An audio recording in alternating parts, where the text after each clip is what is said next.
जय हिंद दोस्तों, आपका स्वागत है आपके अपने YouTube channel career with teaching पर। दोस्तों उम्मीद करता हूं कि आप लोग सभी लोग स्वस्थ होंगे, मस्त होंगे और ज़बरदस्त होंगे और अपनी आगामी परीक्षाओं की तैयारी अच्छी तरीक़ा से कर रहे होंगे। जो भी दोस्त इस चैनल पर पहली बार आया है, इस चैनल को सब्सक्राइब करें जिससे कि हमारी आने वाली न्यू वीडियो का नोटिफिकेशन सबसे पहले मिले। दोस्तों वीडियो पर शुरू से अंत तक बने रहें, यह वीडियो आपके लिए बहुत ही महत्वपूर्ण होने वाली है।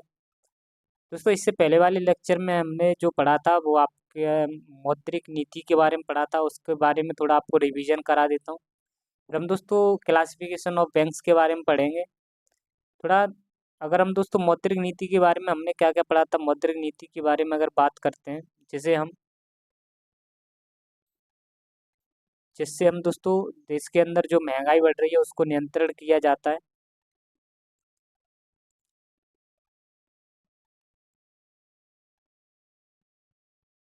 मौद्रिक नीति क्या होता है दोस्तों?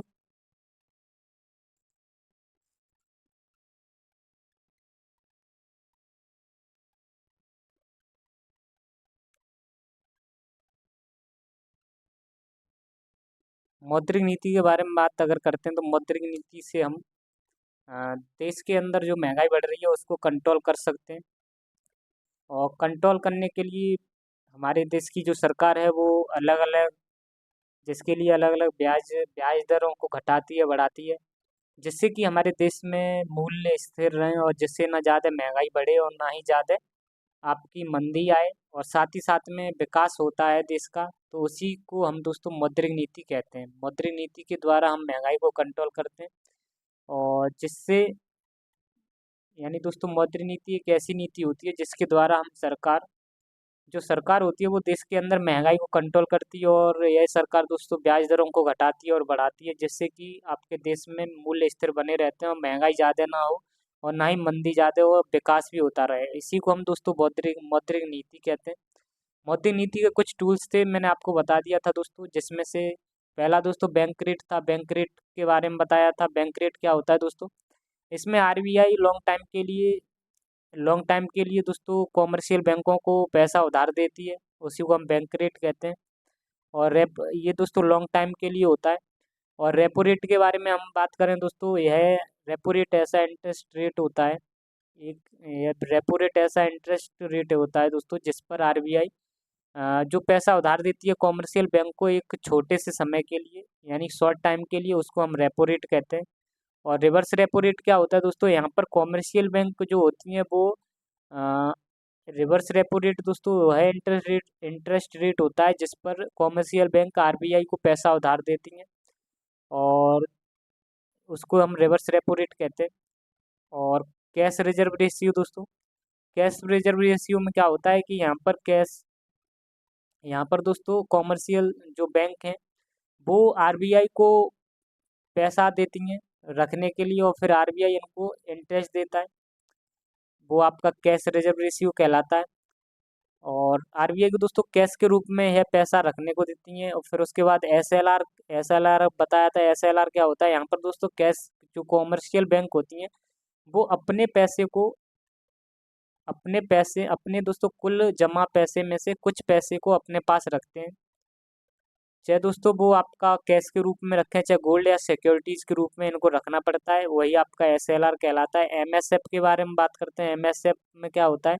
यहाँ पर दोस्तों आरबीआई कॉमर्शियल बैंक को एक एक दिन के लिए पैसा बहुत जरूर उधार देता है, यानी कि इंस्टेंट यहाँ पर इंस्टेंट दोस्तों पैसा उधार देने देता है, उसी को हम एमएसएफ कहते हैं। एक ओएमओ होता है। ओएमओ के द्वारा दोस्तों यहाँ पर आरबीआई प्रतिभूतियों को खरीदता है और बेचता है बाजारों में।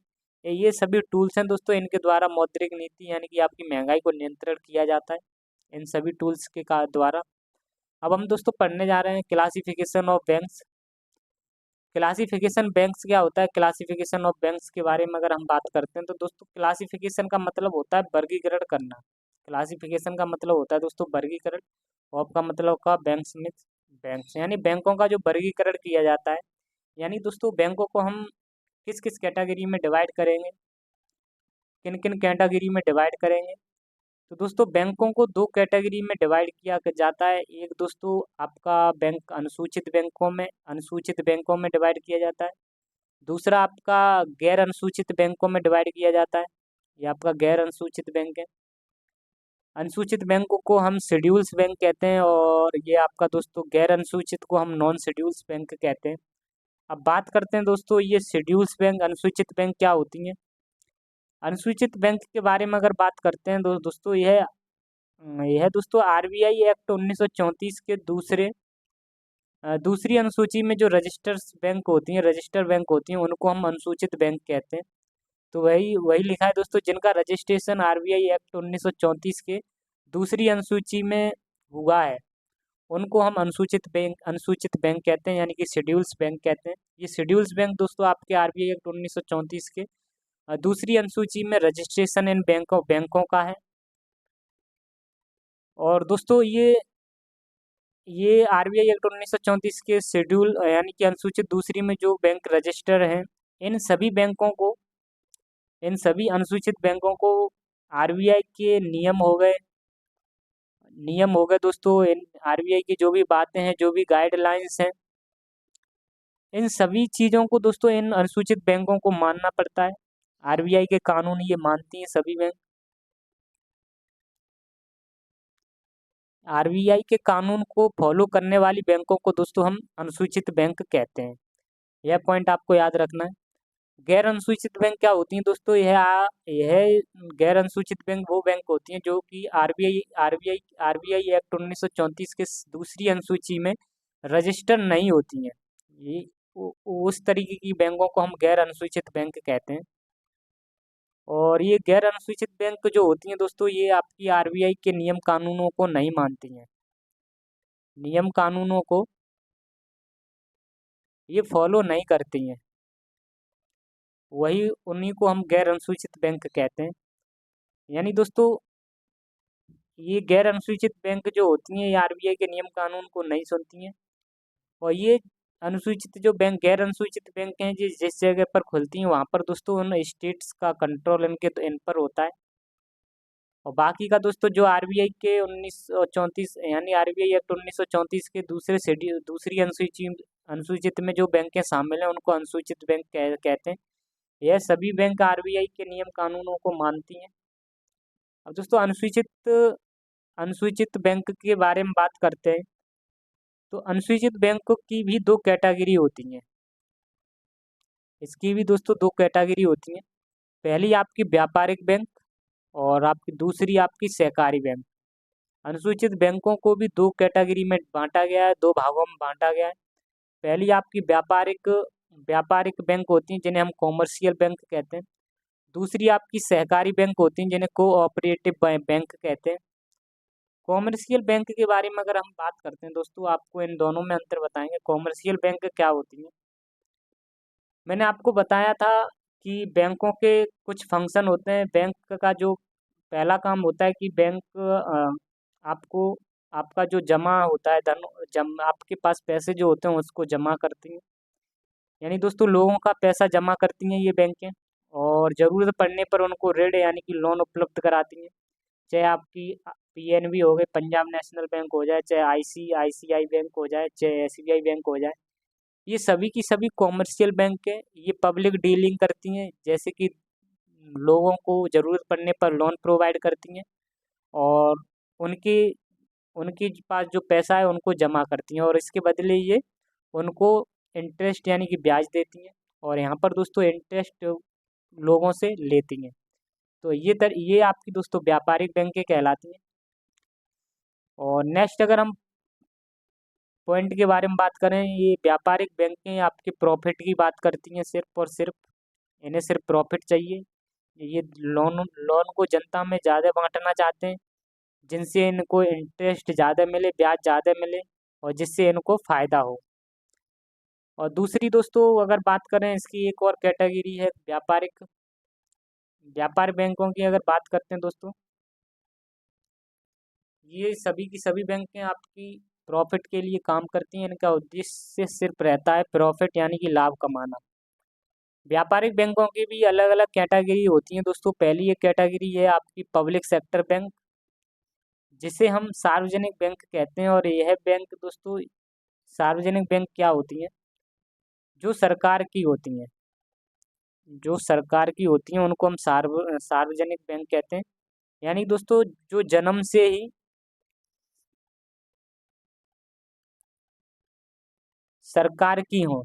जैसे आपकी एसबीआई हो गई, एक दोस्तों भारतीय महिला बैंक हो गई, हालांकि ये अभी बंद हो गई है। ये जन्म से ही दोस्तों सरकार की हैं, जन्म से ही ये सरकार की हैं ये दोस्तों, इसलिए इनको पब्लिक सेक्टर बैंक यानी कि सार्वजनिक क्षेत्र कहा जाता है। सार्वजनिक क्षेत्र की बैंकें होती हैं दोस्तों कुछ, और कुछ आपकी दोस्तों एक और टाइप है नेशनलाइज बैंक यानी कि राष्ट्रीयकृत बैंक। राष्ट्रीयकृत बैंक क्या होती हैं दोस्तों? ये ऐसी बैंक होती हैं जो पहले आपकी प्राइवेट हुआ करती थी, पहले आपकी प्राइवेट हुआ करती थी, बाद में दोस्तों सरकार ने इनको अपने अंडर में ले लिया। जैसे आपकी एक पीएनबी बैंक हो गई दोस्तों। पीएनबी बैंक आपकी राष्ट्रीयकृत बैंक है, इसको भारत, पहले ये प्राइवेट हुआ करती थी, बाद में सरकार ने अपने अंडर में ले लिया। और इसमें दोस्तों राष्ट्रीयकृत बैंक में, नेशनलाइज बैंक में सरकार का 51% योगदान रहता है। इसमें दोस्तों 51% से ज़्यादा पैसा सरकार का होता है। ऐसी बैंकों को हम नेशनलाइज बैंक या राष्ट्रीयकृत बैंक कहते हैं, जैसे पीएनबी हो गई। एक ऐसी बैंक होती हैं जो प्योर प्राइवेट होती हैं, जो कि आपकी निजी क्षेत्र, निजी बैंक कहलाती हैं, ये प्राइवेट लोगों की होती हैं। जैसे आपकी एचडीएफसी, एक एक्सिस बैंक, एक आईसीआईसीआई बैंक, ये आपकी प्राइवेट बैंक हो जाती हैं। ये तीन कैटेगरी हैं, एक दोस्तों सार्वजनिक क्षेत्र की, एक आपकी राष्ट्रीयकृत की, और एक दोस्तों आपकी प्राइवेट क्षेत्र की। ये तीन तरीके की बैंक होती हैं। और एक चौथी तरीके की बैंक और होती है दोस्तों, आपकी विदेश की बैंक। एक बैंक होती है दोस्तों विदेश की बैंक, जो अब विदेश की बैंक के बारे में बात करें तो दोस्तों ये बैंक, इन बैंकों का, विदेश की बैंकों का जो मुख्यालय होता है वो आपका विदेश में ही होता है। हेडक्वार्टर जो होता है दोस्तों ये विदेश में होता है, लेकिन इनकी कुछ शाखाएं, कुछ ब्रांचें जो होती हैं वो आपकी भारत में भी खुली हैं। और इन बैंकों में दोस्तों भारत के लोगों का भी इनमें खाता है, उनको लोन भी प्रोवाइड करती हैं ये बैंक। और जैसे कि एक बैंक है बैंक ऑफ अमेरिका, यह दोस्तों आपके भारत में भी स्थित है, भारतीय लोगों के लिए लोन प्रोवाइड भी करती है। और एक दोस्तों कॉमर्शियल बैंक के अंदर आपकी एक बैंक आती है जिसका नाम है आरआरबी, जिसे हम रीजनल रूरल बैंक कहते हैं, जिसे रीजनल रूरल बैंक के नाम से जाना जाता है। यह आपकी कॉमर्शियल बैंक के अंदर आती है।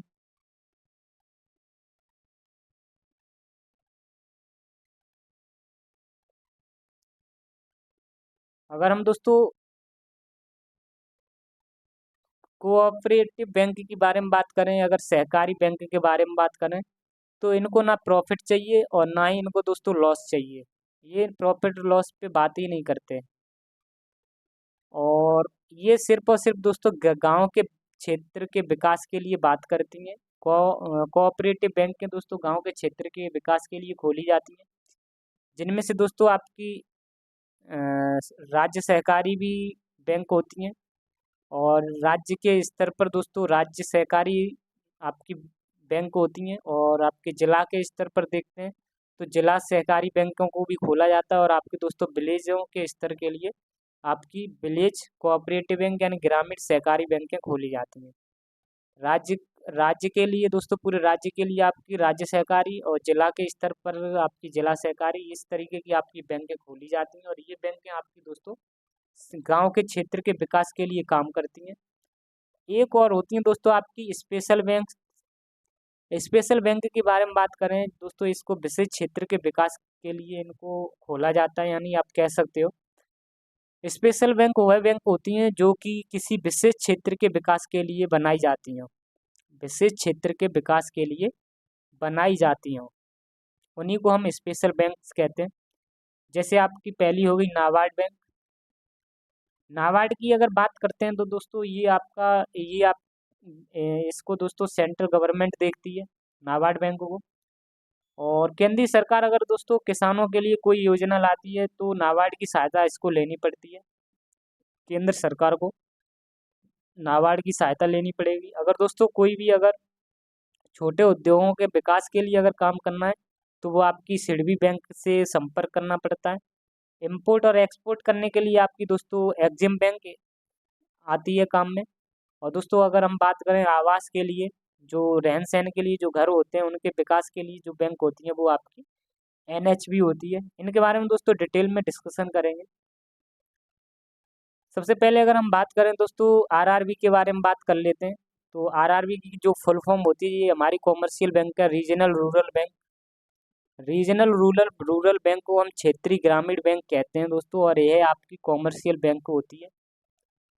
और इस पर जो कंट्रोल होता है, जो नियंत्रण होता है, वो आपका नाबार्ड का होता है, जिसे हम national bank for agriculture and rural development कहते हैं। इसकी स्थापना 2 अक्टूबर 1975 में की गई थी कि एक गांव के ग्रामीण क्षेत्र के लिए, उसके विकास के लिए एक आरआरबी बैंक होनी चाहिए, यानी रीजनल रूरल बैंक होनी चाहिए। और यह दोस्तों एक कमेटी बनाई गई थी इस बैंक की स्थापना के लिए, जो इसकी सलाह पर दोस्तों यह बैंक खोली गई थी, रीजनल रूरल बैंक। और उस समिति का नाम था, उस कमेटी का नाम था नरसिम्हन समिति। नरसिम्हन समिति की सलाह पर आपकी क्षेत्रीय ग्रामीण बैंक को खोला गया था। इसकी स्थापना की गई थी 2 अक्टूबर 1975 में।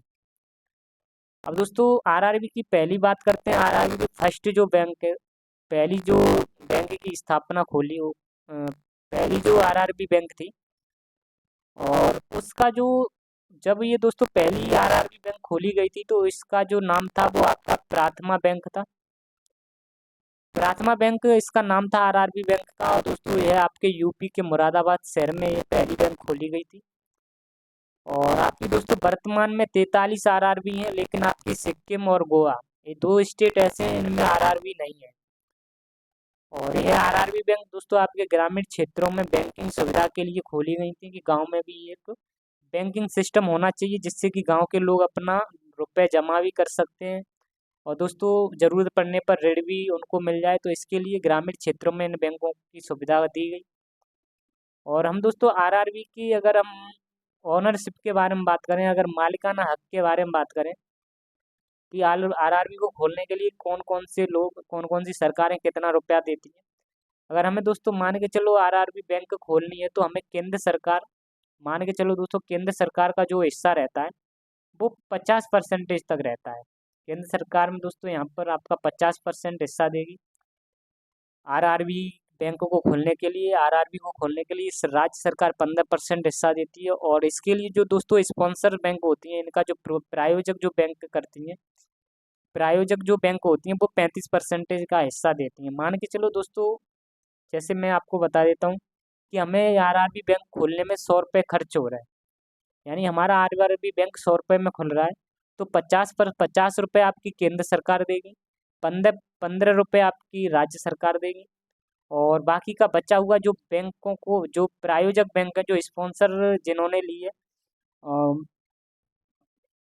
बाकी का रुपया बचा हुआ वो प्रायोजक बैंक देंगे 35%। जैसे दोस्तों अगर आरआरबी को खोलने के लिए कोई प्रायोजक बैंक है, जैसे कि जो कि राष्ट्रीयकृत बैंक है, जैसे एसबीआई है या पीएनबी है, पहले आपकी ये प्राइवेट हुआ करती थी, बाद में ये इन पर सरकार के अंडर ही आ गई। तो इन्होंने स्पॉन्सरशिप इनकी ले ली आरआरबी बैंक की, तो ये आपका 35% रुपया ये देंगी। राष्ट्रीयकृत बैंक के बारे में मैंने आपको बताया था, ये वाली राष्ट्रीयकरण है, इनमें ये प्राइवेट हुआ करती थी पहले, और फिर बाद में ये सरकार के अंडर में चलेंगी तो पब्लिक होंगी, सार्वजनिक होंगी, और इनमें इनमें दोस्तों सरकार का 51% से अधिक पैसा यानी कि हिस्सा होता है। नेक्स्ट अगर हम दूसरी पॉइंट के बारे में बात करें, स्पेशल बैंक्स के बारे में बात करें, कौन कौन सी स्पेशल बैंक हैं दोस्तों। पहली तो आपकी नाबार्ड है दोस्तों। नाबार्ड के बारे में अगर हम बात करते हैं तो नाबार्ड की बात करने से पहले नाबार्ड की फुल फॉर्म देख लेते हैं। इसे हम national bank for agriculture and rural development कहते हैं। एन से नेशनल हो जाएगा दोस्तों बैंक, और बैंक फॉर ए से एग्रीकल्चर हो जाएगा एंड रूरल डेवलपमेंट। इसकी फुल फॉर्म हो जाएगी राष्ट्रीय कृषि एवं ग्रामीण विकास बैंक। राष्ट्रीय कृषि एवं ग्रामीण विकास बैंक की अगर हम बात करते हैं दोस्तों, यह आपकी कृषि और गांव यानी ग्रामीण विकास के लिए सर्वोच्च संस्था है। कृषि के विकास के लिए और गांव के विकास के लिए ये दोस्तों सर्वोच्च संस्था मानी जाती है। और इसकी जो स्थापना की गई थी दोस्तों, ये दोस्तों सर्वोच्च संस्था क्यों मानी जाती है? जैसे कि अगर नाबार्ड की बारे में बात करें, अगर हम दोस्तों ये सबसे पहले हमारे गांव कृषि के विकास के लिए और गांव के विकास के लिए ये दोस्तों आपकी नाबार्ड स्पेशल बैंक्स है। अगर मान के चलो दोस्तों, अगर कोई भी योजना सरकार को लॉन्च करनी है, अगर दोस्तों अगर योजना लॉन्च करनी है अगर सरकार को, तो सरकार सबसे पहले जैसे मान के चलो दोस्तों, एक योजना मान लो कृषि मानधन योजना। अब यहाँ पर दोस्तों कृषि के लिए जो रुपए आएंगे किस तरीके से आते हैं, जैसे दोस्तों ये कृषि कृषि मानधन योजना एक योजना है आपकी, ये किसानों से जुड़ी है। और सरकार किसानों को, यहाँ पर दोस्तों जो सरकार होती है वो किसानों को तो ढूंढेगी नहीं रुपए देने के लिए। तो सरकार जो होती है वो दोस्तों, सरकार ने एक बनाई है संस्था जिसका नाम है नाबार्ड। तो सरकार नाबार्ड के पास जाएगी और यहाँ पर नाबार्ड जो होता है वो कृषि के लिए होता है।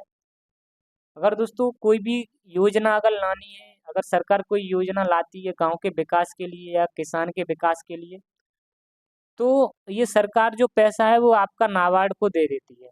और ये नाबार्ड उन उन बैंकों को खोजती है जिनमें जिनमें इन किसानों का खाता खुला हुआ है होता है। जैसे ग्रामीण में जो आपकी बैंकें खुली होती हैं, उन बैंकों को ये नाबार्ड बैंक खोजती है जिनमें हम लोगों का जो खाता खुला होता है। फिर ये नाबार्ड दोस्तों इन बैंकों में जो जिन लोगों के खाते खुले होते हैं उनमें पैसा को ट्रांसफर कर देती है।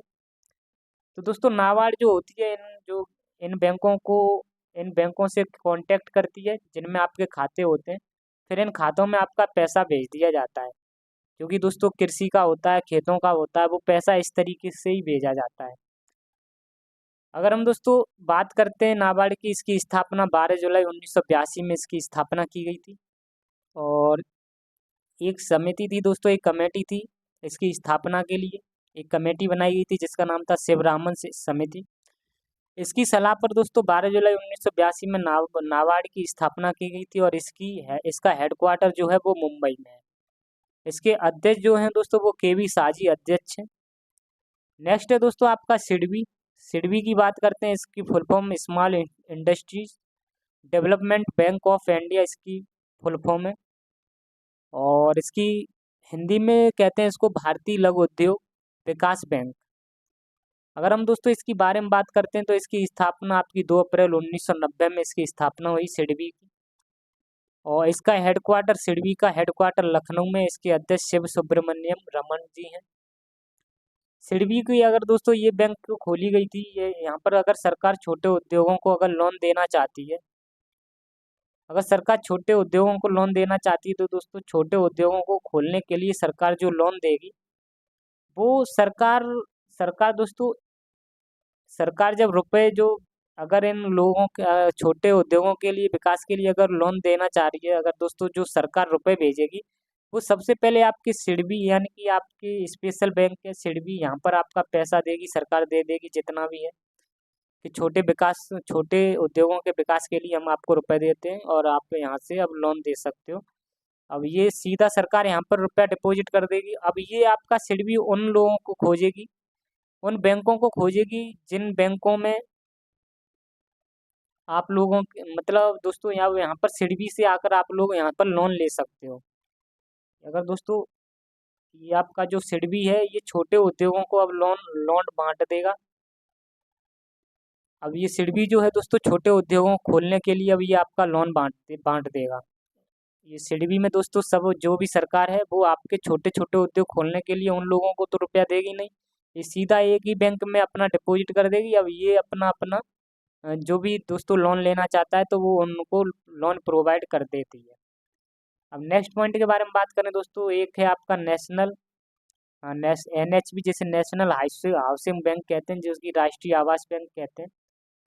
यह दोस्तों घर लेने के लिए जब लोन देती है, ये जब अब आपको कहीं घर लेना है तो उसके लिए जो लोन देती है वो आपकी नेशनल हाउसिंग बैंक देती है। इनमें जो कंपनियां दोस्तों उन आप कह सकते हो दोस्तों, इनमें जो दोस्तों जिन कंपनियों से हमें लोन मिलना होता है उन कंपनियों को जो कंट्रोल करता है वो आपका नेशनल नेशनल हाउसिंग बैंक करता है।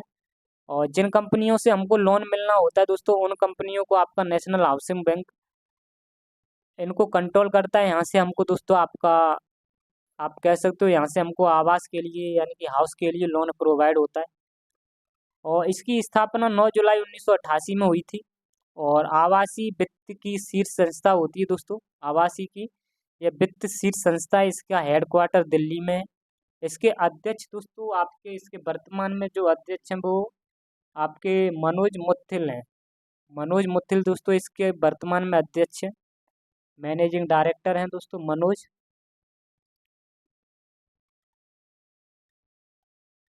ये आपको याद रखना है। इस तरीके से दोस्तों और भी आपके कुछ संस्थाएं, उनके बारे में भी नेक्स्ट वीडियो में जिक्र कर लेंगे। आज के लिए इतना ही दोस्तों, मिलते हैं आपसे नेक्स्ट वीडियो में। जय हिंद, जय भारत, जय माँ सरस्वती।